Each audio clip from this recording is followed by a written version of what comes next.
Olá, sou Marcos Ferraz e este é o nosso canal Farmacologia. Hoje é a nossa segunda conversa sobre farmacodinâmica, isto é, sobre tudo aquilo que a droga faz no nosso organismo.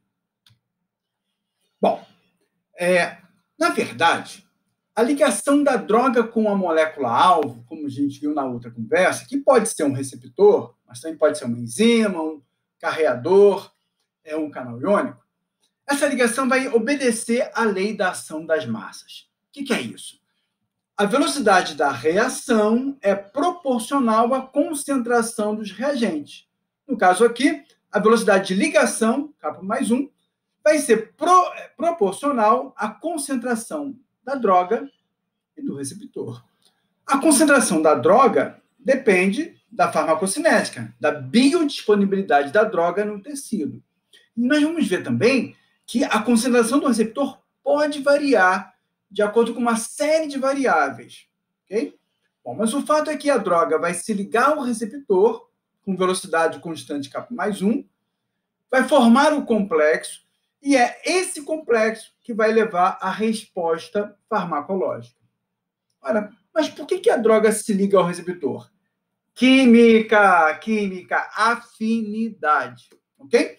Em geral, essa ligação é fraca. Notem, a droga está se ligando com velocidade de K+1 e está dissociando com velocidade de K-1, ok?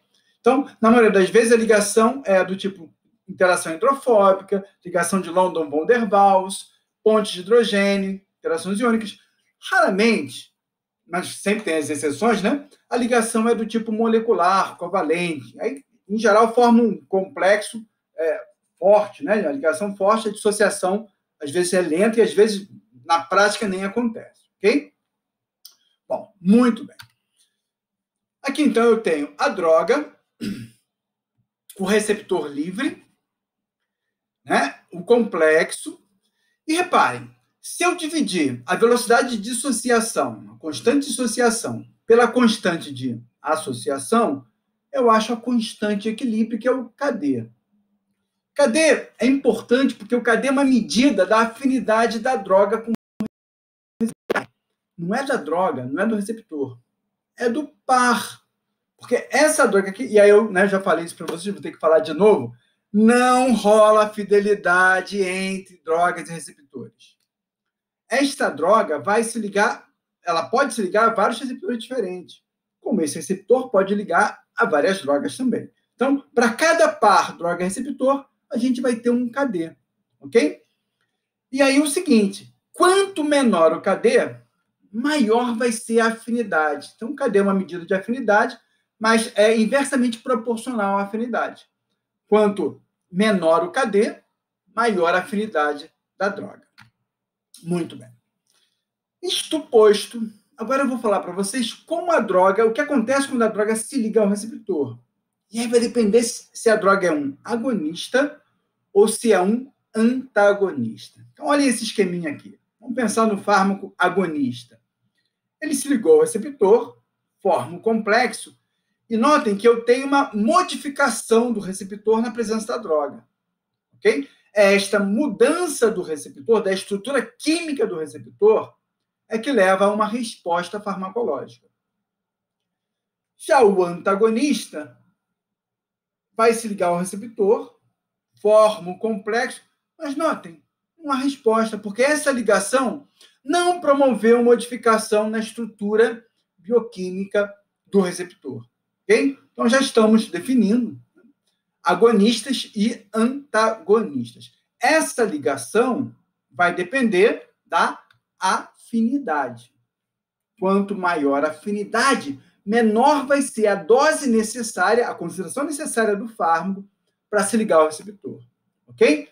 E já o fato da droga ser capaz de modificar a estrutura química do receptor está ligado à sua atividade intrínseca. Então, eu posso dizer para vocês que o agonista tem afinidade e atividade intrínseca.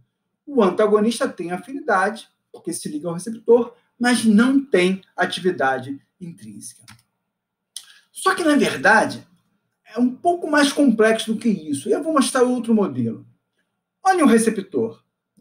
No basal, eu tenho receptor nesta conformação inativada e eu tenho receptor na conformação ativada, que é esta conformação que vai gerar a resposta. Ok? Mas notem que eu tenho receptor se tornando ativo e receptor ativo se tornando inativo, mas há um predomínio da forma inativa nas condições basais. Okay? Então, a velocidade de formar com que o receptor se torna ativo é muito menor do que a que se torna ativo. Beleza. Quando eu faço o agonista, eu desvio a reação no sentido aqui da minha direita. Ok? Então, eu vou ter, uma vez que o fármaco está ligado ao receptor, eu tenho o receptor sendo mantido na forma ativa. Por isso que eu vejo a resposta. Ok? Já o antagonista, ele não tem atividade intrínseca. Então, ele não modifica essa reação basal. Então, aqueles receptores que estavam inativos permanecem inativos. Aqueles que estavam ativos permanecem ativos. Agora, olha que louco se tivesse uma droga que fizesse o contrário, que aumentasse a proporção de receptor inativo. Tem. O nome dessa droga é agonista inverso. Vou conversar sobre isso um pouquinho mais adiante. Bom, então, o agonista vai provocar a resposta e o antagonista, ele tem efeito na clínica. Qual o efeito da clínica? A ausência da resposta desse sistema. Quando eu deixo ativar esse sistema, eu provoco um efeito final, ok? Muito bem. Então, eu vou explicar isso aqui para vocês melhor. Olhem só, aqui eu tenho um receptor, que é um canal iônico. Lembra que eu disse para vocês que no basal eu tenho alguma atividade, olha. Então, tá aqui, ó. Passa aí um pouco de íon, ok? No basal. Tá entrando sódio. Quando o agonista se liga, ele escancara o canal. Então, eu vou ter um grande influxo de sódio. Ok? É isso que eu estou chamando de modificar a estrutura do receptor. Aquele canal, isso é um exemplo, tá, gente? É um exemplo fictício, mas eu modifiquei a estrutura química, nesse caso aqui, eu abri mais o canal. Então, aí eu tenho uma resposta. Esse sódio basal que está entrando não é capaz de despolarizar a célula. Ok?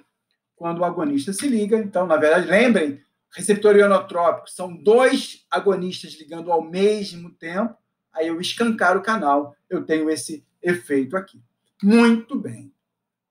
Bom, então aqui só para a gente fixar bem a definição, né? O agonista vai se ligar ao receptor, que eu estou chamando de fisiológico, para lembrar que o receptor não é da droga, é de uma substância do próprio organismo, e o agonista simula, imita os efeitos dessa substância, neurotransmissor, hormônio, citocina, por aí vai. O antagonista se liga ao receptor porque tem afinidade e bloqueia o receptor. Ou seja, com isso reduz a ação do neurotransmissor, do hormônio, da citocina. Ok? Bom, agora vamos falar um pouquinho dos aspectos quantitativos, né? Aqui eu tenho a curva farmacodinâmica. Eixo X, concentração da droga, ok? Aqui em nanomoles por litro. E o eixo Y, porcentagem da resposta, que eu tenho o efeito máximo. Efeito máximo, gente, ocorre, via de regra, geralmente, nem sempre, mas vamos assumir que geralmente, quando todos os receptores são ativados. Então, repare, nesta concentração aqui da droga, eu tenho 5% de receptores ativados, eu vou ter 5% do efeito máximo, ok? Aqui eu tenho a EC50, que é geralmente igual ao KD, ok? Em que eu tenho, então, 50% dos receptores ligados. Ok? Isso é a definição de KD, né? Aquela concentração em que 50% dos receptores estão ocupados. Aqui eu tenho, então, se eu tenho 50% dos receptores ocupados, neste caso, que é a grande maioria das vezes, eu tenho 50% do efeito, ok? Da resposta. Muito bem. Aumentei a concentração, tenho 100% do efeito, porque 100% da resposta, porque todos os receptores estão ocupados. Nota que eu tenho 4 drogas diferentes, A, B, C e D, ok? Notem que as 4 drogas produzem um efeito máximo.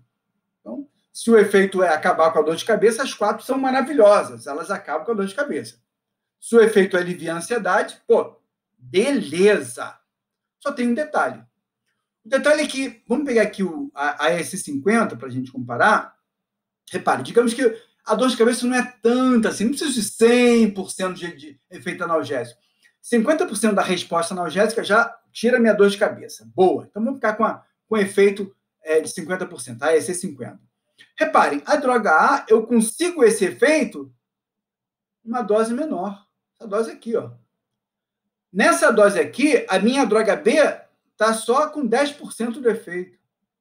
Para eu ter 50% do efeito, eu tenho que aumentar a dose daqui para aqui. Isso que é a droga B. A droga C também faz o mesmo efeito, mas eu preciso de uma dose bem maior. Olha quanto eu aumentei a dose. E a droga D, eu tenho que aumentar mais ainda a dose. Ok? Muito bem. Então, qual a diferença entre elas? Aqui, a resposta. Potência. Na verdade, afinidade. Quanto menor a afinidade, menor a potência. Quanto maior a afinidade da droga ao receptor, maior a potência, e aí menor vai ser a dose necessária para produzir o efeito.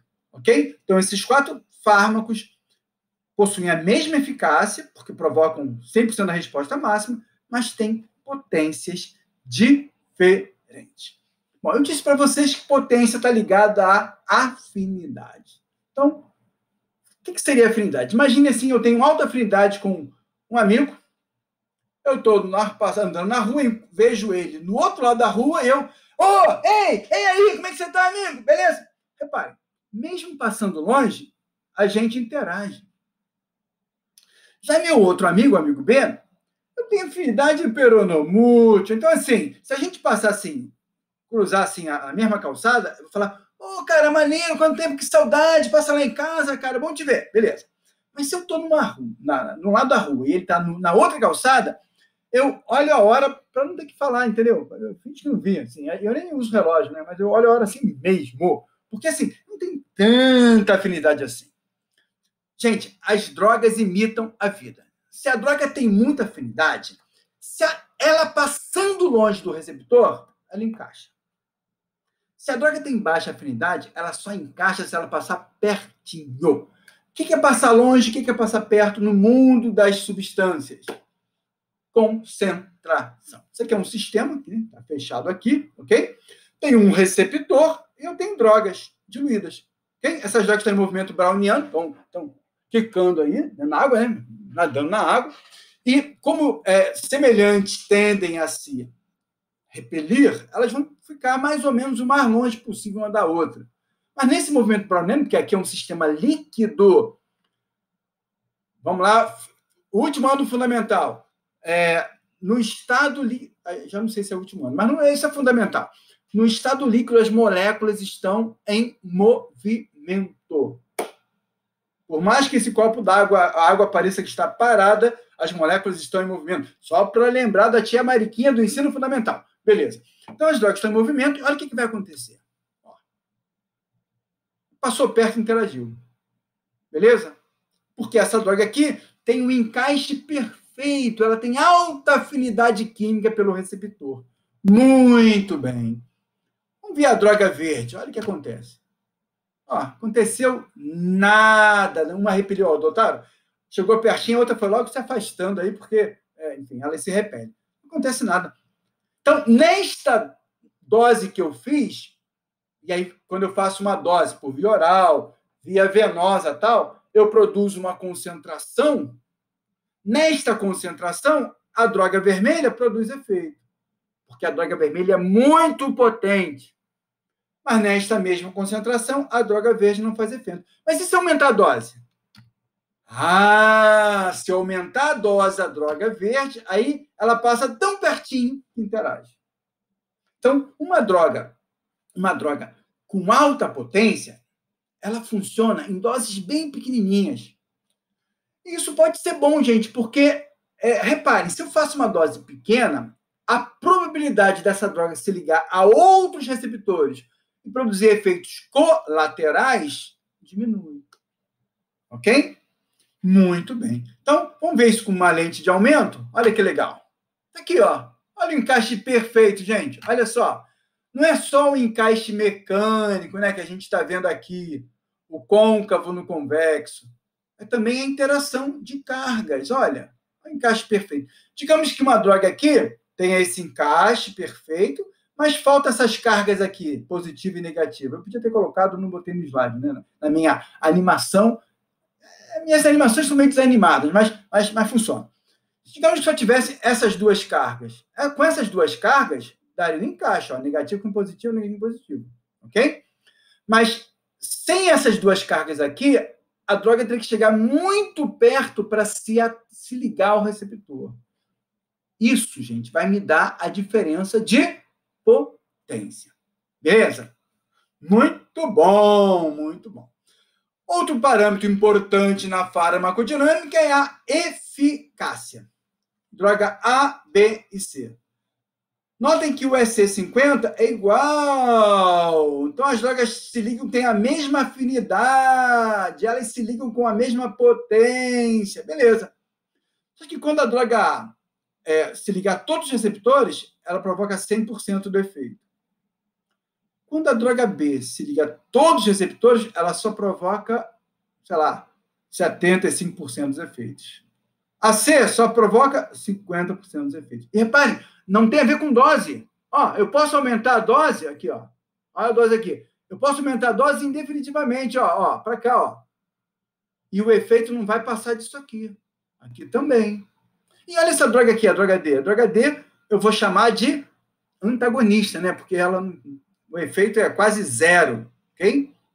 Na verdade, na prática é antagonista mesmo. Muito bem. Esses 4 fármacos têm a mesma afinidade, mas eficácia é diferente. Esse aqui, vamos assumir que não tem eficácia nenhum. Esse aqui é o meu antagonista competitivo reversível. Mas olha, vamos ver então aquele modelo do receptor ionotórico para a gente entender isso melhor, ok? Então, a gente já viu que no basal a droga funciona. Vimos que quando eu faço esta droga aqui, eu arreganho o canal. E aí vai entrar íon pra caramba, né? Ó, de novo, ó. Beleza. Então, por isso que eu tenho o efeito máximo. Agora, reparem o que acontece com a droga B e a droga C. Reparem aqui de novo, só para lembrar do basal, BB, a droga B. Olha só, ligou, né? Ligou. Ela abriu o canal, mas ela não abriu com aquela eficácia. Notem que eu estou chamando ela de AP. Ela é o que nós chamamos carinhosamente de agonista parcial.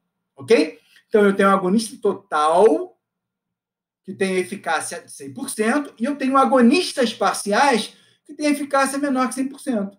70%, 60%, 50%.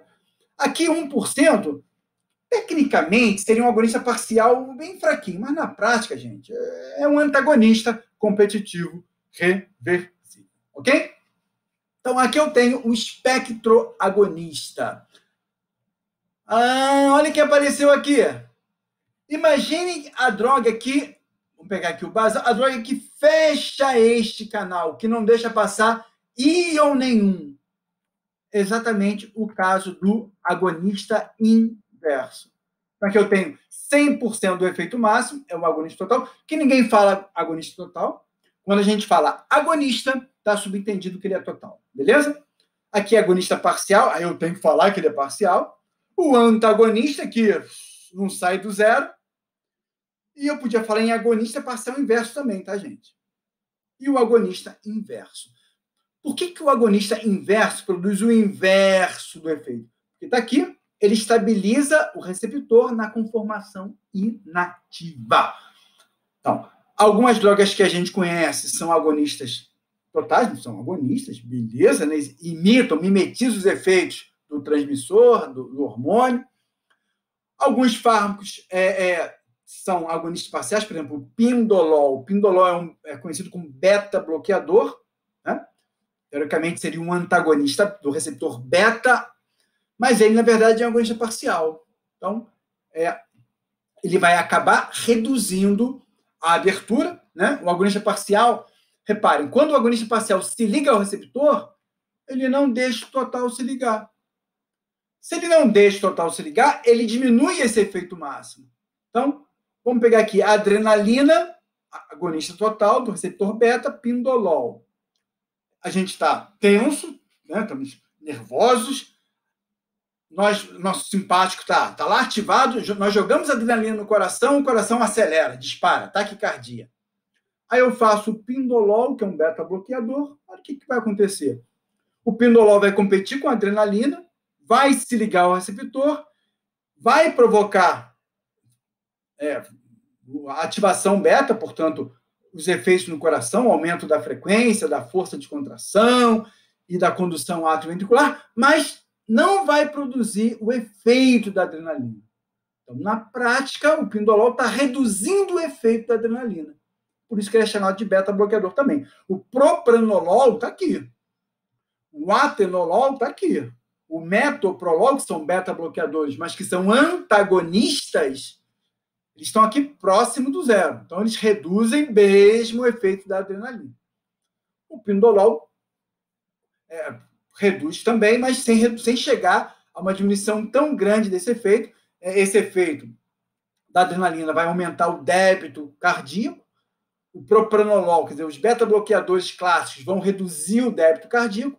O pindolol reduz o débito peronomútil. Então, ele dá uma certa segurança, né, em relação a essa redução do débito, em relação a produzir bradicardia. Então, na clínica, nós muitas vezes usamos o agonista parcial como se ele fosse antagonista, porque, na prática, ele está antagonizando o efeito máximo gerado pelo agonista total. Beleza? E aqui alguns exemplos de agonistas inversos. Alguns antihistamínicos não são, na verdade, antagonistas, são agonistas inversos do receptor H1 da histamina. Muito bem. Bom, vamos falar um pouquinho agora com mais carinho do antagonismo, ok? Então, antagonista é um fármaco que se liga ao receptor e diminui a atividade daquela substância natural que deveria se ligar ao receptor, ok? Então, às vezes o bloqueio é total mesmo. Bom, o antagonismo ele pode agir no mesmo sítio do agonista, e aí eu vou chamar de antagonista competitivo, e ele pode agir num sítio alostérico, eu vou chamar de não competitivo, ok? Muitas vezes o antagonista se liga com o mesmo nível de ligação, né, ligação fraca, ao receptor, e aí então é um antagonismo competitivo reversível. Ou o antagonista pode se ligar formando uma ligação covalente, ou seja, ele liga e não solta nunca mais. Ou essa dissociação é tão lenta que na prática é como se ele não soltasse mais. Então, eu tenho o competitivo reversível e o irreversível, que também não pode ser irreversível porque não pode ser revertido, né? Mas vamos ver como é que é isso, melhor. Aqui eu tenho, então, mais uma animação desanimada de Marcos Ferraz. Vocês estão vendo aqui uma membrana, né? A fase lipídica aqui, o receptor, e reparem, o agonista e o antagonista têm afinidade, têm aquele encaixe perfeito com o receptor. Vamos admitir que eles têm a mesma afinidade. Eles se ligam. Então, quem vai ligar o receptor? Quem estiver passando perto do receptor. É igual aquela brincadeira da dança das cadeiras. Ok? A gente bota assim as cadeiras, a galera começa a dançar, toca a música, lá, para a música, quem estiver perto da cadeira senta. Ora, quem vai estar passando perto? O agonista ou o antagonista? Quem estiver em maior concentração. Então, reparem, muitas vezes o agonista é a substância endógena, a adrenalina no receptor beta-1 do coração, ok? A noradrenalina no receptor beta-1 do coração. Quando eu faço um beta-bloqueador, propranolol, atenolol, metoprolol, eu estou dando uma dose que produz uma concentração do agonista que é maior do que a concentração da noradrenalina e da adrenalina. Então, nesse caso, se eu tenho mais antagonistas, quem vai ligar na prática é um antagonista. Mas lembrem que essa ligação é reversível. Então, digamos que eu não sou médico, mas digamos que eu fosse um médico atrapalhado, fiz uma dose muito alta de metoprolol. Aí o paciente estava com uma frequência cardíaca muito alta lá, eu fiz muito metoprolol, a frequência estava baixando, 80, 70, 60, 50, 40. Ai, meu Deus, o cara está fazendo uma bradicardia absurda, uma bradiarritmia. O que eu faço? Vamos aumentar o agonista, adrenalina. Quando eu faço adrenalina, quando eu aumento a dose de adrenalina, repare, se eu aumentei a concentração do agonista, o agonista vai disputar o receptor com o antagonista, e olha só, o agonista volta a ligar o receptor. Mas como eu sou aquele atrapalhado, eu aumentei muito a dose do agonista, e aí, caramba, a frequência cardíaca está aumentando de novo, 110, 120, 140, 160 batidas por minuto. Chega de brincar de médico, que não é minha praia. Minha praia é farmacologia de sala de aula. Beleza, deixa para meus ex-alunos médicos, são maravilhosos, deixa com eles, sabem muito bem a dose, eles têm a mão boa para fazer essa manobra, beleza? Mas a brincadeira é só para vocês entenderem que o agonista e o antagonista competitivo reversível, um funciona como antídoto do outro, beleza? Então, porque quando eu aumento a concentração do agonista, eu desloco o antagonista do receptor. Quando eu aumento a concentração do antagonista, eu desloco o agonista do receptor. Beleza? Muito bom. Beleza. Então, como é que fica isso naquela curva? Olha que lindo. Vocês estão vendo aqui a curva em vermelho, porque a curva é a concentração do agonista. Ok? Aqui eu tenho um agonista sozinho, né, que tem a CE50 dele. Então, nesta concentração, o agonista ocupa 50% dos receptores e provoca 50% da resposta máxima, beleza?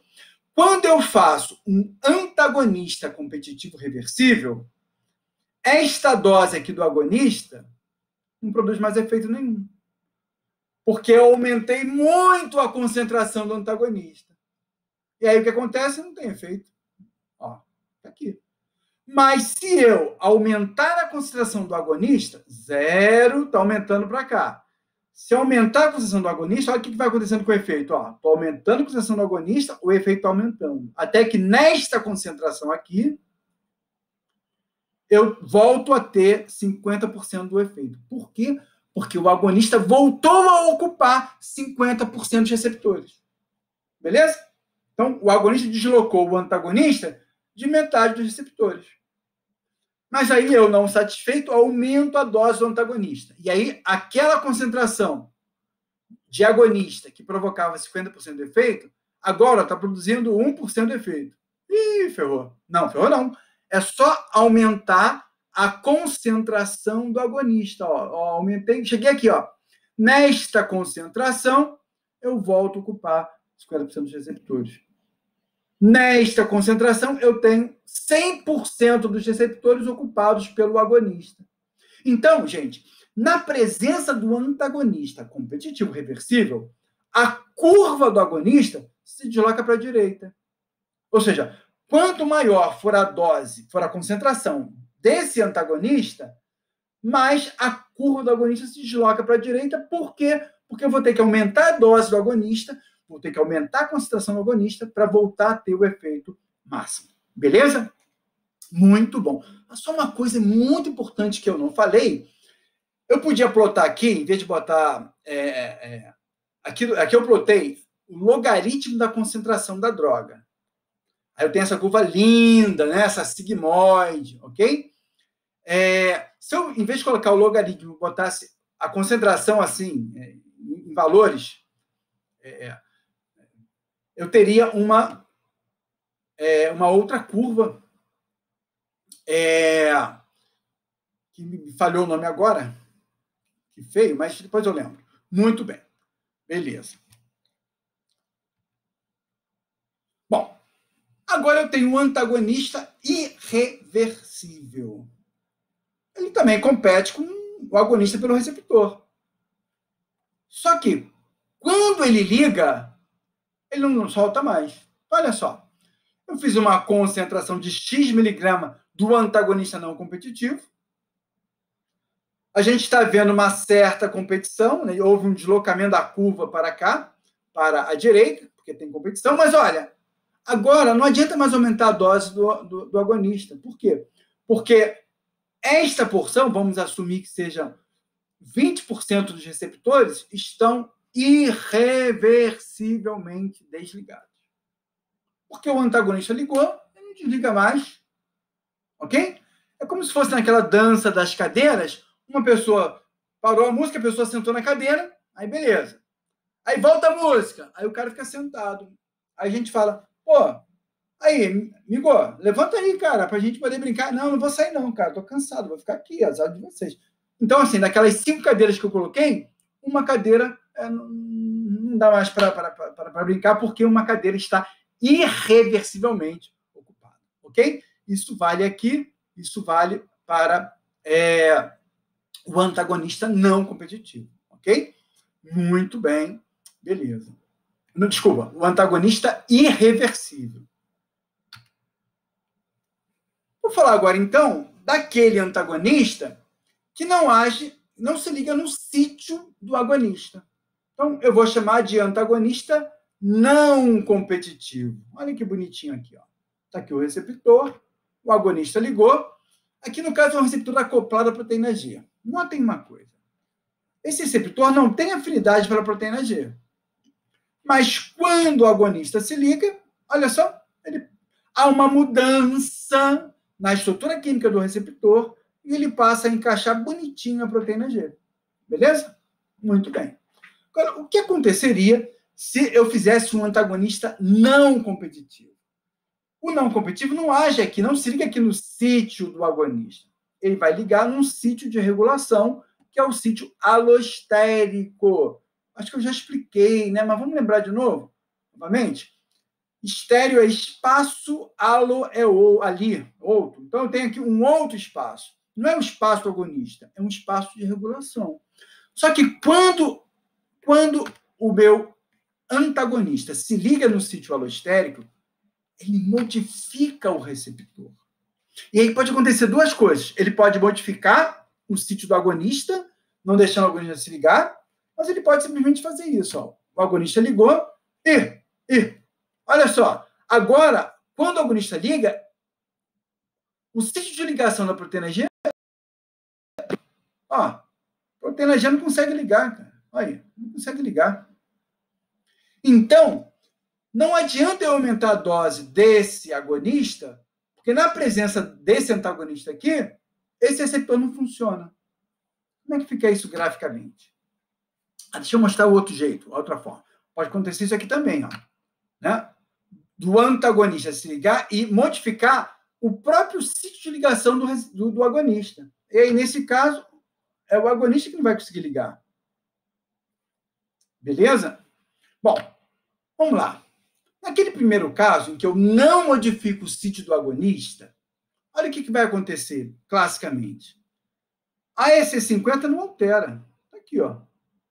Ou seja, o KD não altera. A afinidade do receptor, do agonista ao receptor, não modifica. O que modifica é, assim como no antagonista irreversível, uma fração dos receptores deixa de funcionar.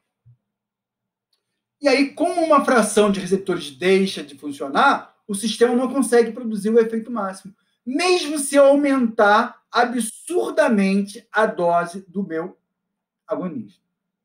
E quando eu aumento a dose do antagonista, eu aumento o número de receptores que não está funcionando mais. Então, o efeito máximo possível tende a diminuir até aqui, ó, quase zero. E aqui, tanto nesse caso, como no caso do antagonista irreversível, gente, eu não posso usar o agonista como antídoto. Então, no caso de uma intoxicação por um antagonista competitivo reversível, eu aumento o agonista. Então, um exemplo, numa intoxicação por atropínico, por atropina, eu aumento a acetilcolina. Eu aumento a acetilcolina usando uma droga que inibe a enzima que quebra a acetilcolina, no caso, a acetilcolinesterase. Então, se eu aumento a acetilcolina, eu desloco a atropina do receptor.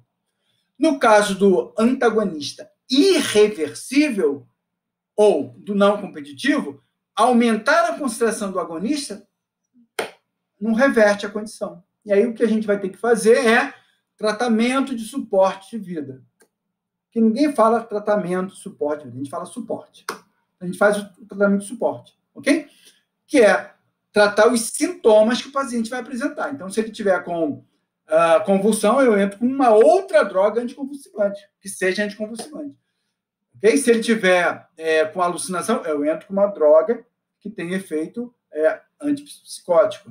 E assim por diante. Se a pressão dele sobe, eu faço manobra para baixar a pressão. Então, isso a gente vai chamar de tratamento de suporte, porque eu preciso esperar que esse fármaco seja eliminado pelo fígado ou pelos rins. Ok? No caso do antagonista irreversível, pior um pouquinho, né? Eu preciso esperar que o organismo produza novos receptores. Vou falar melhor disso daqui a pouquinho. Isso pode durar dias, né? Até que aconteça. Bom, esse termo antagonismo significa quando uma droga reduz o efeito da outra. Isso pode acontecer quando eu faço dois agonistas de sistemas diferentes, desde que esses sistemas sejam fisiologicamente antagônicos. Então, por exemplo, sistema simpático versus sistema parasimpático, em muitos tecidos, eles são fisiologicamente antagônicos. Então, no coração, por exemplo, o simpático provoca taquicardia. Falei grego? Claro, falei do grego. Taqui é rápido. E o parasimpático provoca bradicardia. Do grego, bradi é lento. Então, beleza. Então, o parasimpático libera acetilcolina, que é agonista do receptor M2 no coração. E aí eu vejo bradicardia.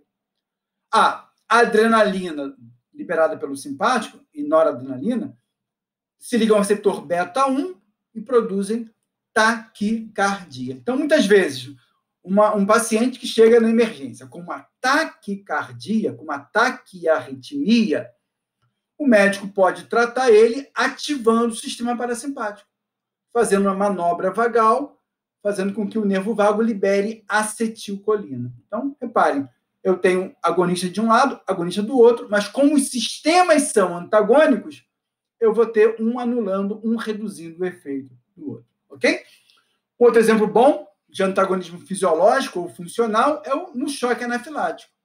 O choque anafilático começa com a histamina, a liberação maciça de histamina, né, uma reação entre antígeno e anticorpo. A ligação antígeno-anticorpo vai ativar o mastócito e o mastócito libera a histamina. A histamina vai se ligar ao receptor H1 nos vasos, promovendo vasodilatação, mas também o H2 no vaso, promovendo também vasodilatação, e no músculo liso bronquiolar, provocando broncoespasmo. Muito bem. Então, eu podia dar um antihistamínico para tratar do choque anafilático. Na prática, não funciona. O que funciona? É eu ativar um sistema que é fisiologicamente antagônico. Então, o médico vai fazer adrenalina. Adrenalina, por ação no receptor alfa-1, faz vasoconstricção, que é o oposto de vasodilatação, e por ação no receptor beta-2 faz broncodilatação, que é o oposto de broncoconstricção. Beleza? Eu posso falar ainda de antagonismo químico, quando aí não tem ação no receptor, né? A droga pode se ligar ao agonista, né? Aquela química entre eles, forma um composto, e aí, o agonista deixa de funcionar, né? Ou, enfim, está sequestrado, não funciona mais, não consegue se ligar ao receptor, porque está lá ligado a outra droga.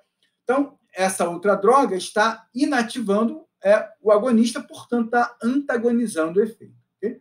Aqui eu dei um exemplo da protamina, sulfato de protamina, que se liga à heparina, e aí eu tenho a inativação da heparina. Isso é utilizado no hospital, logo após a heparinização, muitas vezes o médico pode reverter o efeito da heparina, que é anticoagulante, com o seu antagonista químico, que é a protamina. E já que eu falei em antagonismo, vou falar do outro termo, que é o sinergismo. É quando uma droga aumenta o efeito da outra. Esse aumento pode ser 1 mais 1 igual a 2, efeito aditivo, ok? Eu posso fazer 2 fármacos, por exemplo, antihipertensivos, para aumentar o efeito do outro por adição, mas muitas vezes, como aquela linda canção do Beto Guedes, 1 mais 1 é mais do que 2. é quando uma droga potencializa o efeito da outra. Então, isso algumas vezes vai acontecer também.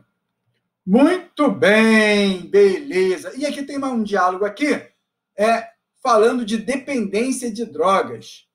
Muito bem, o que significa isso? Eu vou falar aqui para vocês, então, do que acontece quando a gente ativa continuamente um receptor ou quando a gente bloqueia continuamente o receptor. Aqui é esta moça, que eu estou, enfim, dando certa privacidade a ela, com essa minha essa máscarazinha aqui. Ela está usando um descongestionante nasal. Então, eu comecei também, porque eu tenho rinite alérgica, o médico prescreveu um descongestionante, um agonista alfa-1, pediátrico. Aí eu fazia uma gotinha e tal, fazia vasoconstricção, né, nas minhas arteríolas pré-capilares aqui, e aí então diminuía o edema, né, porque quando a arteríola pré-capilar dilata, há um extravasamento de líquido, e aí fica um edema aqui, o edema fecha as vias aéreas aqui, as vias nasais. Beleza. Aí eu não consigo respirar, tal. Mas aí contraiu o vaso, contraiu a arteríola, evitei jogar mais líquido aqui no tecido, as vênulas removeram esse líquido excessivo, o edema passou, eu respirei. Só que de tanto usar esse fármaco, eu fui tendo que usar doses maiores. Hoje em dia, gente, eu tenho que pegar aqui um funil, despejar oximetazolina para aliviar. Estou brincando, não faço isso não, tá? Mas por que o fármaco deixou de fazer efeito só porque eu fiquei usando continuamente? Isso acontece com todos os fármacos? Muito bem. Não, isso não acontece com todos os fármacos, mas acontece muitas vezes, ok? Imaginem que as drogas, vamos pensar na nossa espécie, né? Logo que a gente surge no planeta, 300 mil anos atrás, 350 mil anos atrás, por aí, nessa aí até novas evidências, a gente entra em contato com drogas.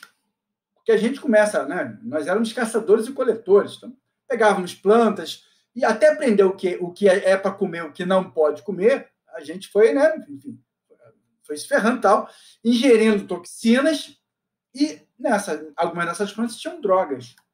Né? Que, na verdade, muitas vezes, a palavra droga vem de drug, do holandês antigo, significa folha seca.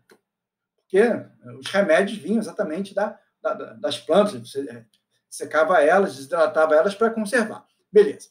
Então, a gente ingeria drogas quando a gente comia as plantas. Beleza? E essas drogas, então, muitas vezes eram agonistas de receptores. Outras vezes, as drogas eram antagonistas de receptores. E quando você consome continuamente um agonista, o teu receptor vai ser continuamente ativado. Gente, isso para a célula é uma agressão. Essa ativação contínua do receptor. E o que a célula faz para se defender? Simples. A célula reduz o número de receptores. Retira os receptores sem repor e aí diminui o número. Então, a célula faz uma regulação para baixo. A gente usa o termo do inglês, down regulation. Beleza? E quando você usa uma droga continuamente, que é um antagonista, e você bloqueia o receptor. Gente, bloquear o receptor continuamente é a mesma coisa que você não ativar esse receptor. A célula quer ser ativada e não está sendo ativada. Então, o que a célula faz para compensar? Ela vai aumentar o número de receptores, ou seja, ela fará uma regulação para cima. Muito bem. Uma upregulation. Beleza. Isso acontece em muitos sistemas fisiológicos. Então, vou mostrar para vocês, usando aquelas famosas animações desanimadas de Marcos Ferraz. Vocês estão vendo aqui um receptor numa célula. Aqui eu tenho um neurotransmissor, hipotético, ok? Mas aí eu entrei com o antagonista competitivo reversível. Olha só, o antagonista ocupou o lugar do neurotransmissor. O neurotransmissor não consegue se ligar, ok?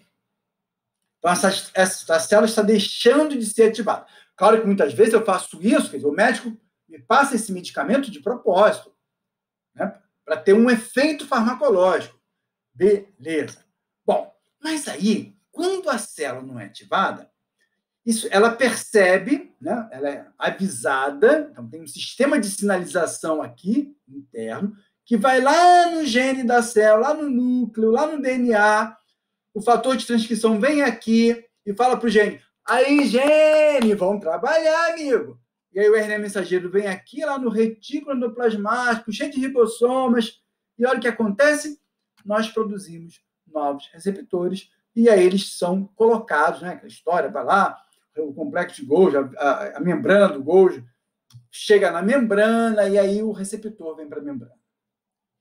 Só que, quando eu faço esse bloqueio contínuo, que não é fisiológico, é farmacológico, né? É doping, ou seja, tem droga ativando, bloqueando o receptor em excesso, olha o que vai acontecer, gente.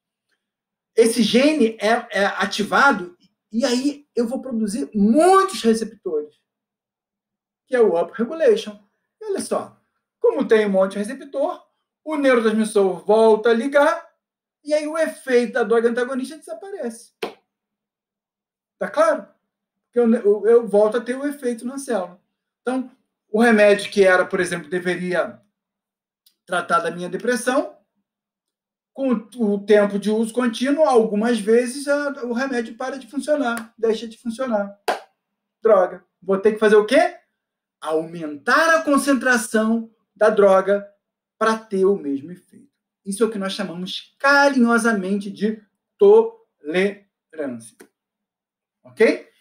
Bom, mas então o DNA da célula só produz receptor quando ele é bloqueado? Não. Porque esses receptores, eles não duram aqui para sempre, gente. Eles têm tempo de vida. De algumas horas a alguns dias. Ok? Então, olha o que acontece.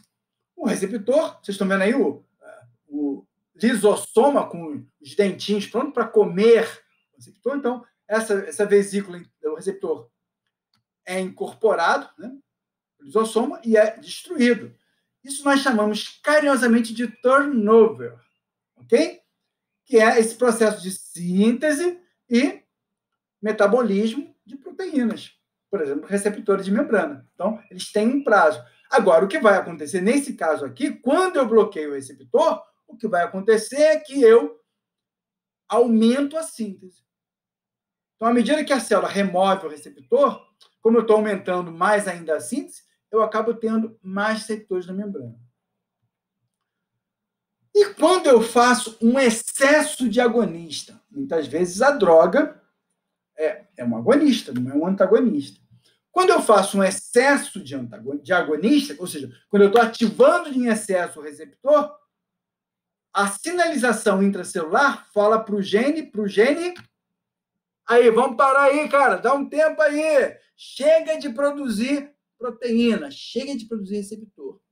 Reparem que o lisossoma continua tirando os receptores da membrana, quer dizer, não é o lisossoma que tira, mas o receptor é internalizado e ele forma aqui um fagossoma que vai interagir com o lisossoma, e olha que bonitinho, ele vai sendo reduzido na membrana. Ora, mas se o gene não está mandando produzir mais, o que vai acontecer é uma redução no número de receptores, a downregulation. Ora, se eu tenho poucos receptores e se esta ligação obedece à lei da ação das massas, se eu tenho uma redução dos receptores, o agonista não consegue achar um receptor. Então, eu teria que fazer o quê? Eu teria que aumentar a dose do agonista para que eu possa ter o efeito. E notem, se o agonista não consegue ligar, que ele mesmo já está em concentração farmacológica, imaginem o neurotransmissor. Né? As substâncias do nosso próprio organismo, os neurotransmissores, em geral, são liberados em concentrações pequenininhas, que eu chamo de concentração fisiológica. Né? Basicamente, a diferença entre fisiologia e farmacologia é a concentração, gente. Ok? A adrenalina hormônio é liberado numa concentração pequena. A adrenalina fármaco, medicação para tratar choque anafilático, por exemplo, é feita em doses altas para produzir uma concentração farmacológica, muito maior que a concentração fisiológica em geral. Ok? Muito bem. Gente, existem também outros mecanismos. Então, aqui eu estou explicando para vocês, só para voltar, a tolerância ao fármaco que ocorre quando você faz uso contínuo. Okay? Ah, mas e se parar de usar a droga? Se parar de usar a droga, o sistema volta a funcionar e normaliza os meus receptores. Só que quando você retira a droga, ou mesmo quando você não aumenta a droga, você vai ter efeitos farmacológicos que são diametralmente opostos aos efeitos do sistema. É isso, gente, que independência a gente chama de síndrome de abstinência. Ok? Por exemplo, a morfina se liga ao receptor de morfina, na verdade o receptor é da endorfina, é da dinorfina e da encefalina, são nossos opioides endógenos, e quando a morfina ocupa esse receptor, ela provoca analgesia, ela provoca sedação, ok? Ela provoca constipação intestinal, prisão de ventre, ok? Então, uma pessoa que fica dependente de morfina, se você retira a morfina dela subitamente, a encefalina, a dinorfina e a endorfina não vão conseguir achar o receptor, porque elas estão em concentração muito pequenininha. Então, se eu não tenho ativação desse receptor, o que vai acontecer com a pessoa é o contrário. Hiperalgesia, diarreia e insônia e agitação. Então, diarreia, insônia e hiperalgesia são sinais e sintomas da síndrome de abstinência aos opioides, ok? Então, claro, se eu tirar a droga de uma vez, esperar alguns dias, talvez 1 ou 2 semanas, o sistema volte ao normal. Mas aí é um sofrimento muito grande para o sujeito. Então, o que o médico vai fazer nas clínicas de reabilitação é o desmame da droga. É aquela retirada lenta e gradual da droga para que os receptores, o organismo possa colocar novos receptores gradualmente até o sistema voltar a funcionar. Ok? Mas isso é papo para uma outra conversa, quando nós discutirmos o fenômeno da dependência. Estou só dando spoiler para os próximos vídeos aí. Aqui eu tenho uma dessensibilização rápida, olha o sufixo TAC, que também ocorre com uso contínuo. Então, reparem, aqui eu estou fazendo acetilcolina e eu estou vendo contração de um músculo. Então, fiz a dose de 1 micrograma, eu tive esse nível de contração. Fiz uma dose maior de 100 microgramas, olha só, contraiu muito mais, porque mais receptores foram ocupados. Beleza. Só que em seguida, quando eu faço a mesma dose de 1, olha o que acontece. Eu provoco uma resposta menor. Isso aqui é taquiflexia. Houve uma dessensibilização do sistema. Ou porque houve alteração nos receptores, ou retirada de receptor da membrana, ou retirada do mediador, no caso aqui não, porque eu mesmo estou fazendo acetilcolina, alterações no metabolismo ou fisiológicas, ok? Então, o sistema passa a responder menos. Mas olha só, passado um tempinho, o sistema retorna ao normal. Então, também pode acontecer taquiflexia quando se usa continuamente uma droga. Em geral, a taquiflexia, como o nome sugere, ocorre muito rapidamente. Aí você dá um tempo, dá um descanso para o sistema voltar a funcionar. Um exemplo disso, quem tem angina pectoris, né? Dor, na verdade, pode não ser dor, pode ser um aperto no peito, geralmente ligado ao esforço, quando a pessoa se emociona muito. Então, aí toma uma medicação chamada de nitrato. Então, por exemplo, bota um adesivozinho de nitrato aqui no peito, de nitroglicerina aqui no peito. Pois bem, o nitrato, ele perde efeito com o uso contínuo. Então, o que a gente tem que fazer? Tem que remover o nitrato durante algumas horas do dia. Então, o que a gente chama de descanso noturno. Então, durante a noite, eu retiro a medicação para que o sistema possa voltar a funcionar novamente. Muito bom, muito bom. Bom, para terminar a nossa conversa, vamos ver se ficou entendido, né? Se aqueles conceitos que eu passei ficaram entendidos na cabecinha da gente. Então, olha só aqui, o gráfico representa curvas para 5 fármacos, ok? Os 5 fármacos agem no mesmo receptor. Beleza? Muito bem. Então, qual seria dessas afirmativas abaixo são verdadeiras? Eu estou dizendo que a droga A é mais potente que C. Olha o efeito de A aqui, o efeito máximo de A. Olha o efeito máximo de C aqui. Ah, mas eu estou falando de potência. Potência tem a ver com a dose necessária para produzir efeito. E o efeito que eu quero é o efeito Y. Eu nem preciso do... Não é nem o efeito máximo, é um efeitozinho pequeno que eu preciso. E olha só, para esse efeito Y, a droga A produz esse efeito com essa dose aqui, com essa concentração aqui. A droga C produz o mesmo efeito Y, mas a concentração é maior. Então, a droga A é realmente mais potente que a droga C. Beleza. Molezinha. E a droga B é mais potente que a droga A? Olha a pegadinha aqui. A droga B tem maior eficácia, tem maior atividade intrínseca, mas a droga mais potente, se eu estou pensando no efeito Y, é a droga A. E aqui eu já dei spoiler, né, droga? Já dei spoiler da letra C. B possui maior atividade intrínseca que A. É verdade. B é a droga, se os 5 são agonistas, B é o único agonista total. A, C, D e E são agonistas parciais. Mas notem, os 5 produzem o efeito Y que eu desejo. Ok? Muito bem, muito bem.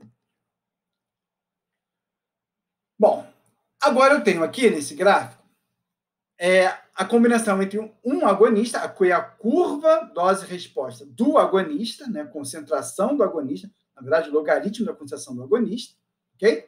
Aqui eu tenho o agonista sozinho e aqui eu tenho o agonista associado a 3 doses do antagonista. E aí eu pergunto para vocês, qual seria o tipo de antagonista?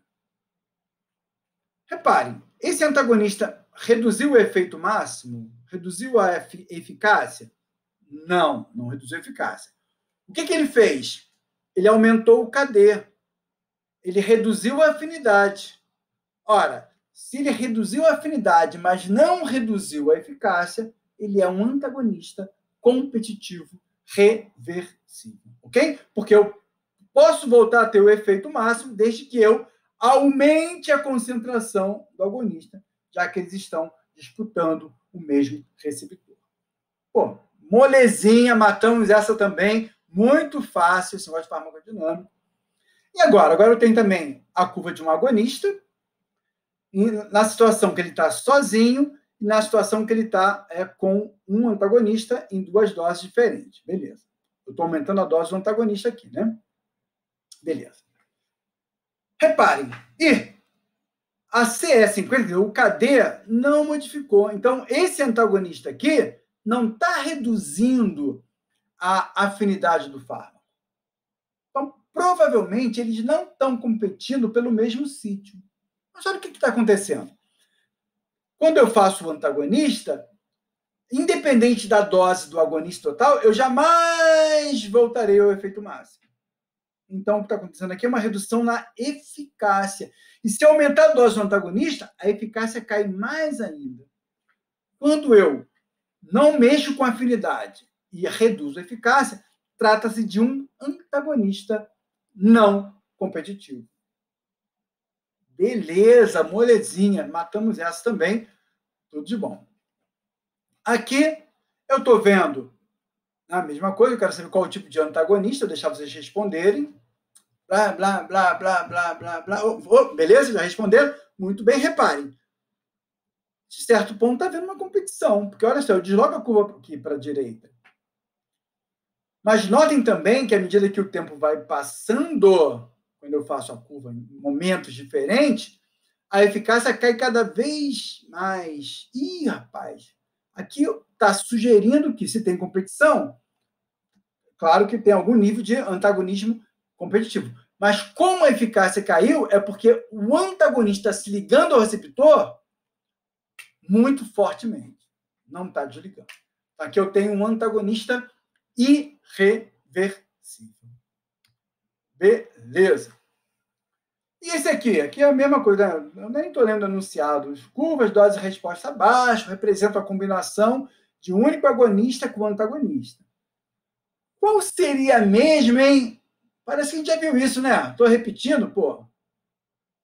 Qual seria o antagonista aqui? Vocês estão pensando em competitivo reversível. Ah, mas eu não terminei de falar o negócio, de mostrar a figura. Ó, olha para cá. Olha o que aconteceu aqui. Esse aqui é o famoso parece, mas não é. Olha só.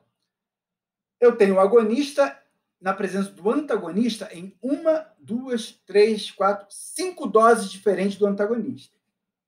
Então, nessas 3 primeiras doses, esse antagonista se comportou como se ele fosse competitivo reversível.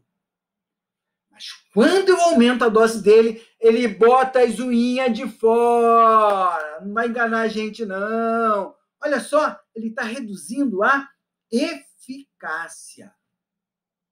Esse malandro aqui é um não competitivo em um sistema de receptores de reserva. Caraca, de onde você tirou isso? Você falou, nunca tinha dito isso antes na vida. Está falando agora de receptor de reserva? O que é isso? Tem os titulares e os reserva, é isso? Ah, olha que lindo, gente. Olha que lindo. Alguns sistemas, eles são tão importantes, eles não podem ter erro, eles não podem ter falha mesmo, eles são tão precisos que eles apresentam receptores de reserva.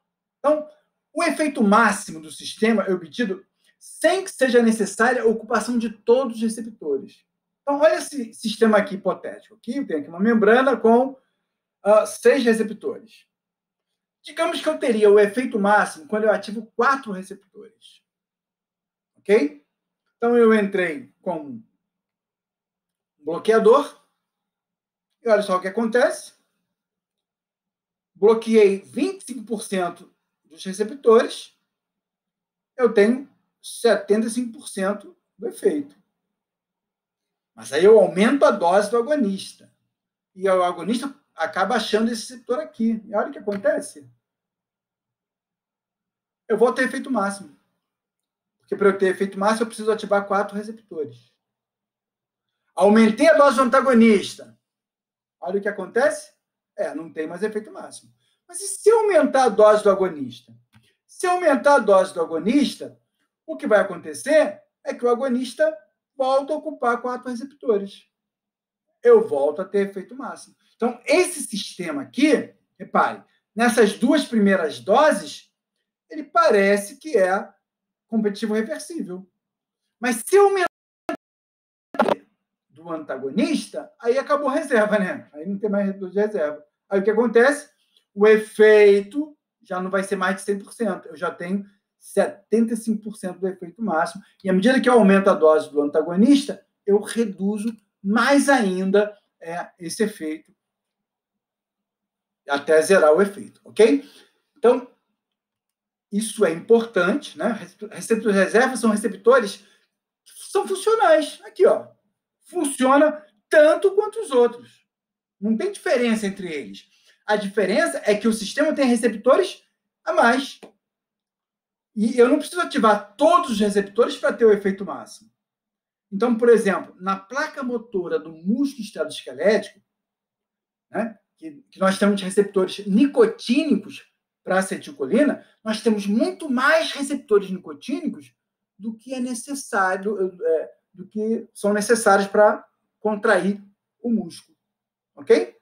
Então, futuramente, quando eu falar na aula de bloqueadores neuromusculares, que eu vou gravar também, vou botar aqui no YouTube, bloqueadores neuromusculares, vocês vão ver que para eu fazer um bloqueio neuromuscular, para eu curalizar meu paciente, eu vou precisar de uma dose suficiente para pegar muito receptor, né, para acabar com os receptores de reserva, esgotar os receptores de reserva.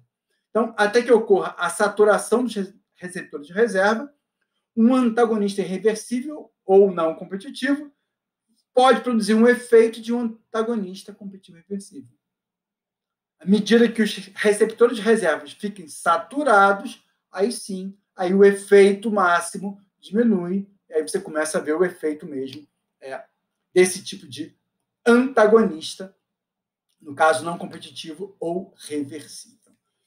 Muito bem, a menina está feliz, saltitante, por quê? porque ela entendeu tudo. Ela viu que a farmacodinâmica não é nenhum bicho de 7 cabeças.